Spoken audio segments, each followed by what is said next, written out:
What's up, class? This is Anthony. Back for discussion on week 3. We were asked on the discussion to identify two lesser known legal careers, and teach the class about it.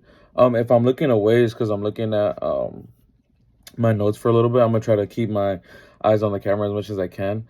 But for the first career I wanted to educate you all on was there is a career called a trademark paralegal. Their average salary could be base of $73,565 dollars per year, and that can go up depending on the type of firm you're in, or what firm you're in. Um, some of the primary duties, being a trademark paralegal, is that you are responsible for helping clients file claims for names and logos, and as well as creating a case if your client um, is filing a lawsuit that's taking someone to court for using your client's name. Sorry, using your client's name or logo. So you also do that. The amount of hours you work is 40, which honestly isn't too bad. That's like honestly what I can relate to, like doing now, like as like a full time. I do about like 40 a week. It's not that bad. Um, for education wise, you do need a bachelor's degree, but you also need a paralegal certification as well. So you need those both in order to be considered to be a trademark paralegal. And for the third, what is rewarding about it? Just helping others and just helping just individuals get through the difficult experiences with trying to claim names or logos that mean so much to them, and they're putting forth the money and effort into it. That's the biggest thing.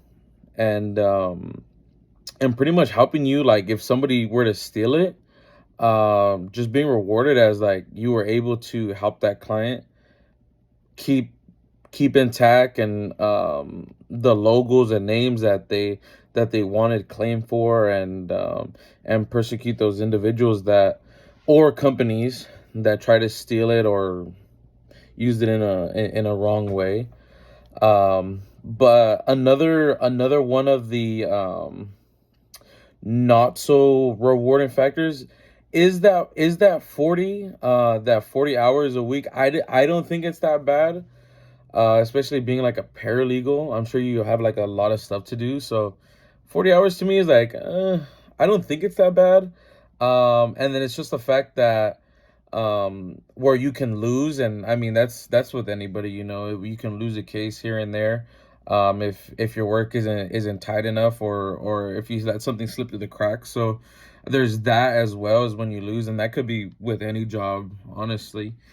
But moving on to my second of the lesser known legal careers, I decided to go with an associate general counsel, with the average salary of $78,570 per year.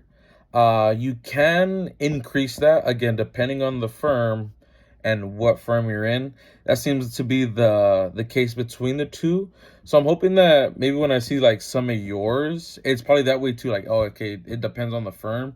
If you guys are doing like a lawyer or something like that, just so I can compare and contrast on that fact.